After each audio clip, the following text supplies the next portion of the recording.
इस वक्त की बड़ी खबर आ रही है विदिशा से। पंचायत एवं ग्रामीण विकास मंत्री प्रहलाद पटेल पहुंचे विदिशा नदवाना स्थित राधा रानी के मंदिर, जो कि साल में एक ही बार खुलता है।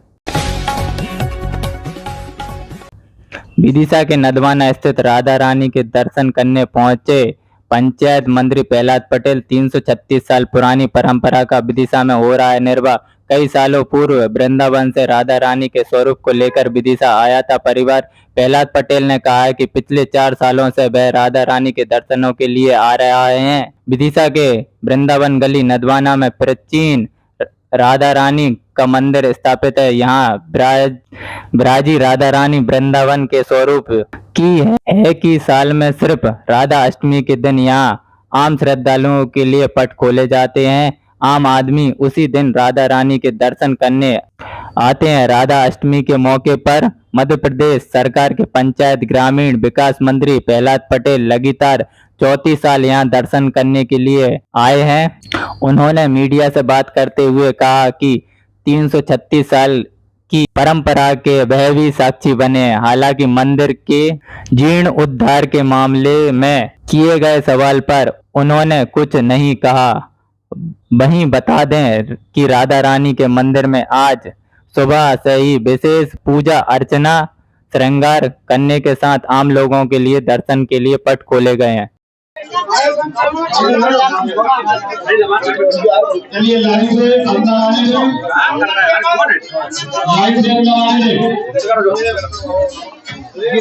विदिशा में राधा महाअष्टमी के दिन 336 वर्ष पुरानी ये परंपरा है। जब मैं देश का कल्चर मिनिस्टर था, इतने वर्षों से आता हूँ, मुझे कभी पता नहीं था, लेकिन विगत 4 वर्षों से मुझे अष्टमी में आने का सौभाग्य मिला है। विदिशा के पास ये एक गौरवशाली परंपरा और सांस्कृतिक विरासत उसके पास। वैसे भी विदिशा संस्कृति के ऐतिहासिक तत्वों को समेटने वाली वो भूमि है जहाँ पर हजारों साल का इतिहास है।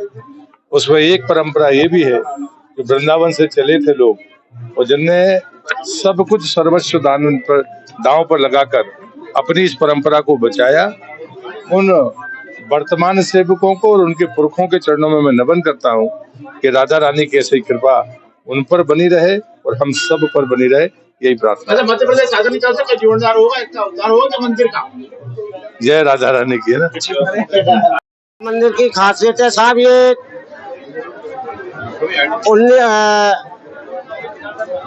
करीब 300-350 साल पुराना मंदिर है। सबसे पहली चीज तो ये, यहाँ जो मंदिर में निधियां विराजमान है, ये मंदिर पहले वृंदावन में था, लेकिन औरंगजेब के आक्रमण के पश्चात हमारे पूर्वज वहां से गंगा जी की दरिया में छुपते छुपाते आक्रमण के डर से छुपते छुपाते जहाँ लेके आए। उस टाइम में यहाँ महाराजा ग्वालियर का साम्राज्य था, तो उन्होंने अपने आप को सुरक्षित समझा, इसलिए किले के अंदर सारी बस्ती बसी हुई थी। यहाँ जंगल था, तो यहाँ अपनी मूर्तियों के चारों तरफ लोहांगे पत्थर ला के दीवारें खड़ी करके गुप्त सेवा यहाँ पर मुगलों के डर से की गई। उसी काल से आज तक निरंतर वही रीति रिवाज चला आ रहा है जो हमारे पूर्वजों ने कहा है। साल में एक बार खुलने की मान्यता यही है कि आम पब्लिक के दर्शन के लिए पूजा तो रोज होती है, अपरस की सेवा है, आठोयाम की सेवा है, तो गुप्त रास्ते से पूजा रोज होती है।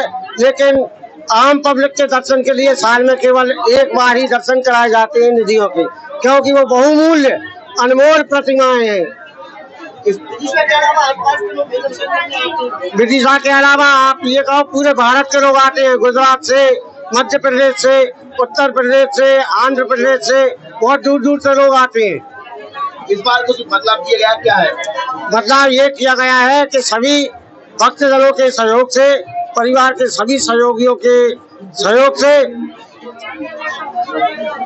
65 करोड़ चांदी का पालना, झूला और विमान तीनों चीजें बनाई गई हैं।